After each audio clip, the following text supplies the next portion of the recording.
Hello student, मैं राजकपूर मौर्य आपका Rastogi online coaching classes में स्वागत करता हूं। आज के इस वीडियो में हम प्रश्नावली 3.1 के क्वेश्चन नंबर 6 और क्वेश्चन नंबर 7 को सॉल्व करने वाले हैं, क्योंकि पिछले वीडियो में हम लोगों ने क्वेश्चन नंबर 2, 3 और 4, 5 को सॉल्व किया था। तो चलिए आज का वीडियो शुरू करते हैं।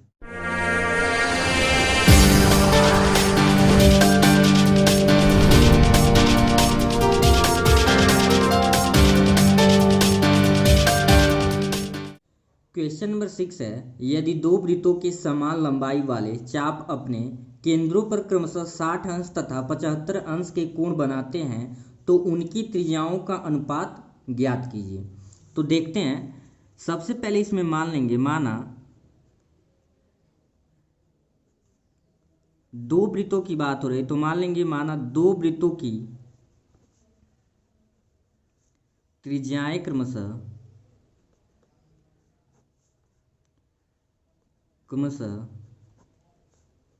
R1 तथा R2 हैं एवं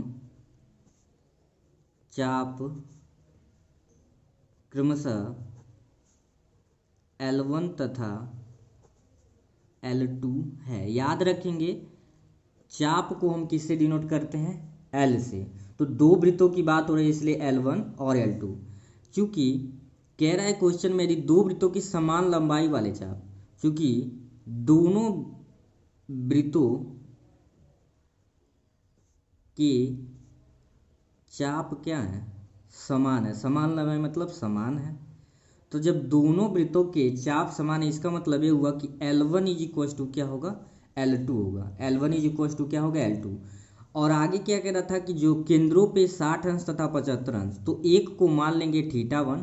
θ1 मान लीजिए 60 अंश है और दूसरा जो वृत्त है उसका एंगल मान लीजिए θ2, जिसको हम मान लेंगे 75 डिग्री। तो लिखेंगे, हम जानते हैं कि, या फार्मूला आप जानते हैं क्या होता है?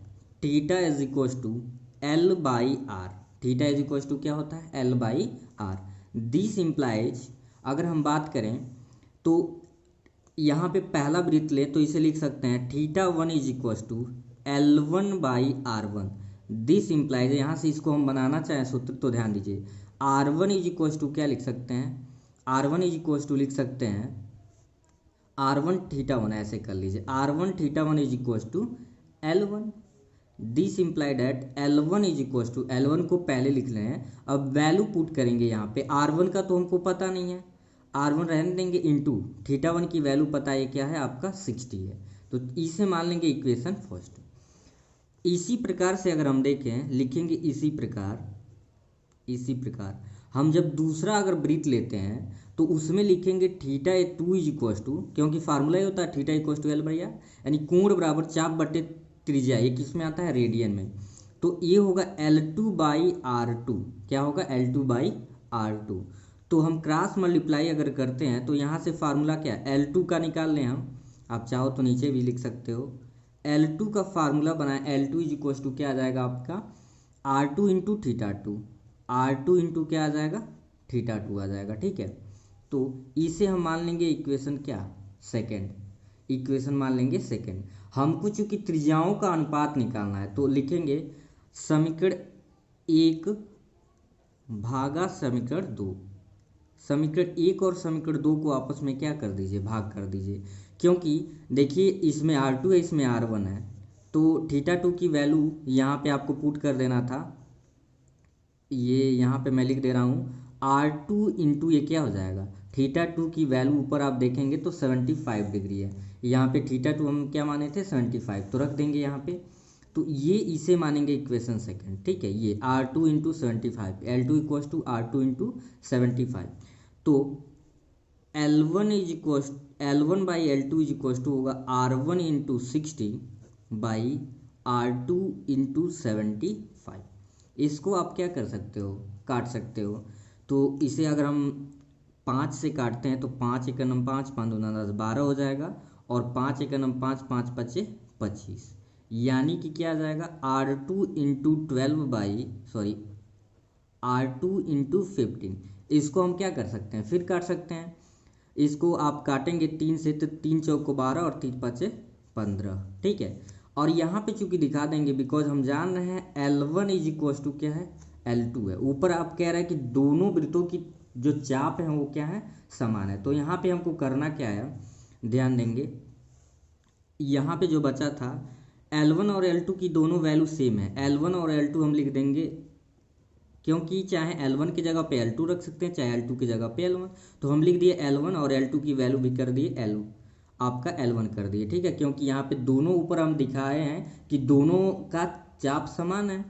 अब यहाँ पे क्या बचा, R1/4 इंटू 4 है और R2/5, ये कट जाएगा आपका। तो क्या यहाँ पे बचेगा, ध्यान से देखेंगे, 1 इज इक्वल टू R1/4/R2/5, ठीक है। अब इसी को R1 को यहाँ भेज दीजिए तो R2 को ऊपर भेज दीजिए। R2/R1 इज इक्वल टू क्या आ जाएगा आपका 4/5। अब इसी को अगर सही क्रम में आप लिखिए, यहाँ पे आप देख सकते हैं ये जो है क्या था, R2 को यहाँ भेज दिए, R1 को यहाँ भेज दिए, ठीक है। अब इसका रेशियो निकालें, इसी को सही क्रम में लिखे तो लिख सकते हैं R1/R2 is equal to 5/4, 5 by क्या 4, उल्टा इसे लिख दिए। यानी therefore R1:R2 is equal to क्या आ जाएगा, 5:4। यही आपके क्वेश्चन नंबर 6 का क्या था, आंसर था। तो आई होप आपको समझ आ गया होगा। अगर कन्फ्यूजन हो तो वीडियो को एक बार रिपीट करके आप देख लेंगे, अच्छे से समझ आ जाएगा।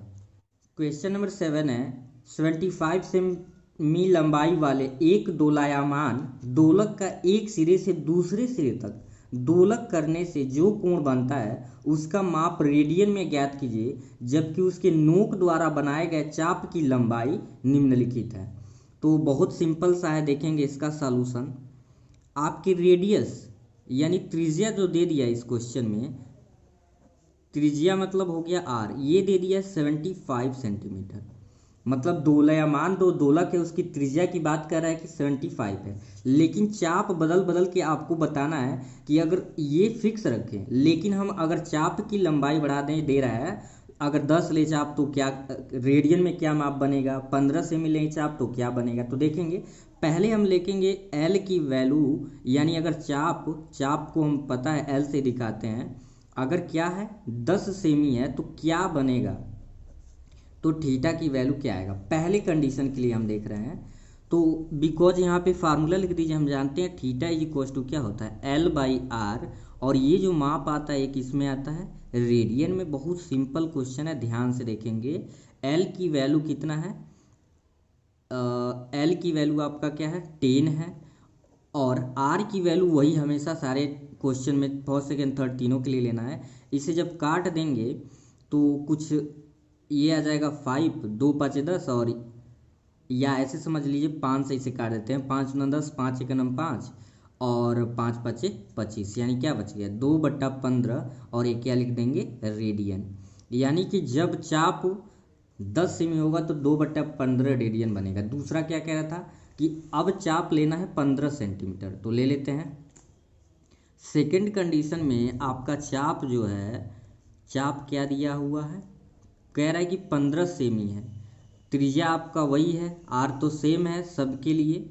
तो इस कंडीशन में थीटा क्या होगा, तो बिकॉज फिर वही थीटा इज इक्वल टू क्या होता है L/R, और ये माप जो आता है किस में आता है, रेडियन में आता है। वैल्यू पुट करेंगे और ये वाला पार्ट आपका लास्ट वाला पार्ट यहाँ साइड में लग जाएगा।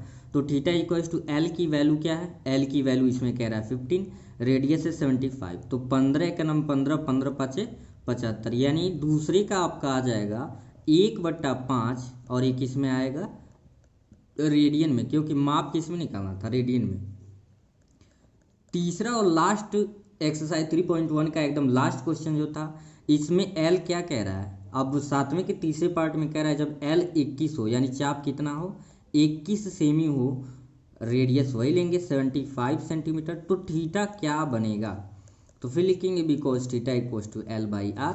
अब वैल्यू यहाँ पे रख देते हैं, तो वैल्यू जब आप रखेंगे तो थीटा इक्वल्स टू L की वैल्यू यहाँ पे 21 लेना है बाई 75।